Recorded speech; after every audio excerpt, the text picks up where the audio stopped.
Kailangan pa buo? Baka buo. Kahit dito lang po. Nag-start ka na ba? Ayan. Ikat mo na lang, no? Ako sa akin. I-edit na lang nila yan. Okay. I can start over naman though. So, yan po. Bali, unang-una pagdating ng unit sa inyo, so, tentative po ha, update na lang po namin kayo. So, pag ganito na po yung usage natin dito. So, pag power on natin, so wala na tayong ibang pipindutin, kundi pwede mo na i-start siya kasi nasa normal na po siya. Maglalaba, magbabal lang, magda-dryer na po siya. So, kung for example, explain ko ng bawat cycle, pag ililipat nyo, ito lang po ipipindutin natin, cycle.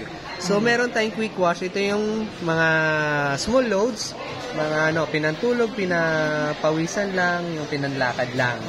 So, meron tayong super clean, maganda po dyan kung puti. Ayan. O kaya yung mga mabibigat, pwede rin po dyan. Meron tayong delicates, ito yung mga self-cotton, Andes, pwede po dyan. And baby care, separate na rin po. Same time, meron din tayong bedding, so pwede rin po yung sinasabi yung comforter. So try na lang po natin, basta yung yung paglaba is nakaroon. Okay. So yun po. Tapos jeans, ayan. Tapos aqua preserve. So si aqua preserve, laba, banlaw lang po yan kung mapapansin nyo. So yung ginagawa kung bakit ganyan, so yung po kasi, pag naglalaba siya, yung banlaw, kung gusto nating gamitin yung tubig na binanlaw niya, pwedeng-pwede po. So gagawin po natin, pag aqua preserve, kung gagamitin mong pandilig, mas maganda. Pero hindi siya magda-dryer. Hanggang banlaw lang po siya. Then, i-stack niya po yung tubig dyan. Ayan. So meron din tayo, for example, nagkusot kayo, gusto nyo mag-banlaw dryer, meron tayong rinse plus steam na po dito. Ayan po. Tapos, pinakahuli natin is EcoTub Clean. So, sa EcoTub Clean, ito yung maintenance niya sa drum niya. So, para ma-lessen yung pagpapaservice nyo, para i-clean yung drum, meron na siyang sarili. So, after every 40 washes po ito, pero ina-advise ko po na isang beses sa isang buwan, o isang beses bawat isa't kalahating buwan. Pero, in case man po nakaligtaan nyo, pag umilaw po itong drum na to, yung logo na drum, ilaw kasi po ito.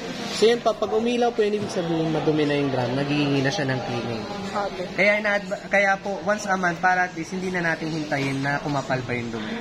Ayan. So, ayan po, balik tayo sa normal. So sa normal, pag on mo po, di ba, ganito. So reset natin is on and off lang po. Tapos normal. So, explain ko lang din ko additional function natin. Meron tayong eco bubble. So, mas effective to pagdating sa mga madudumi. Ayun. So, kapag sinelect natin to, 2.5 times faster po yung penetration ng sabon sa sa fabric natin. Okay. Pero, yan po, parang magbababad na rin siya at the same time. Intensive niya. So, magkaiba sila nito. For example, hindi naman ganun kadumi yung mga labahin nyo. Pwede kayo mag-super speed, babawasan nyo yung pinaka oras ng laba, o minuto ng laba. Within 31 minutes, kaya na pong tapusin yung isang cycle po.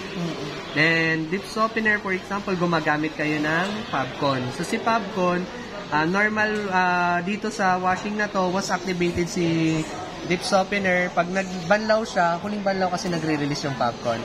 Pag na-release na yun, iikot niya po, haluin niya, tapos ibababad niya ng 10 minutes para manuot yung amoy, ang bango sa loob ng damit. Kung gumagamit lang naman kayo ng Fabcon po, kasi meron kasi ito yung powder na may Fabcon na. So kapag ganon, wag niyo nang i-activate to. Okay. Yes po, hindi naman kailangan. So, tapos meron tayo dito, meron tayong air turbo, mamimili ka 15 or 30 minutes. So yung pinaka nito, goal o pinaka description nito is iron straight from washing, less lukot po ito. Ayun. So, pag activated po yan, mamimili ka lang 15 or 30 minutes. Gagawin yan habang nagda-dryer siya, nagre-release yan ng hangin sa drum para mabuhaghag yung mga doon. Yun yung gagawin niya. Tapos, isa pa po, madadagdagan yung pagkatuloy ng malamig. Yan po, 80% dry kasi ang lahat ng top load natin. So possible, hindi ko lang sure kung ilang percent pa madadagdag, pero may mag-addition po siya. Ayan. So, 15 or 30 minutes, pero pag walang ilaw, hindi po niya inisasabay ha. Yan, katulad niyan, kapag activated po yan, pag may ilaw, sasama niya yung function na yan. Yan po. So pag ayaw niya naman, dapat wala po ha. Yan. So, pwede naman pagsabayin lahat yan. For example, mag-eco bubble ka, deep softener ka, then, pwede. So, select mo bago tayo mag-start. Pero, kung ayaw nyo ng marami kayong pindot, pag on nyo, start mo na lang. Ayan lang po. Tapos, kung bedding naman, punta ka lang po dito. Bedding, start mo na lang din. Ganun lang po yung function. Pagdating naman po sa warranty, meron tayong 20 years warranty sa motor. 1 year sa parts and service, home service po ito. So, no need na po na... Kung busy kayo, pwede nyo idalhin dito yung receipt o Viber nyo sa amin. Kami po magpapapunta kay Samsung sa inyo. Kaya pwede rin kayo mag-direct kay Samsung. Tapos, ano pa ba? So, meron tayo dito. For example, nag-start na kayo, meron tayong combination dito. Pag pinindot natin ng sabay yung water level, then wash, so maglalak po yan. Ayan, nakalock na po yun. Pero hindi ibig sabihin nakalock is nakalock yung pinto. Yung pinaka-panel niya para hindi na mapindot. Iba pa yung program niya. Okay. Tapos kung ayaw nyo naman yung tunog, so meron din tayo dito is silent din po natin. Ilaw din po yan. So deactivate lang din, press lang din ulit. Long press sabay. Tapos, for example, merong nag-error yung unit nyo. Nagkaroon siya na error, for example, C3. So, para malaman mo, hindi natin sure kung ano ibig sabihin nun, meron tayong smart check na tinatawag. Pagsabayin mo lang itong pindot, yung error code na yun, magbabago siya. Meron siyang pattern. So, pag in-scan yung pattern na yun, punta ka ng Google, search mo yung Samsung washer.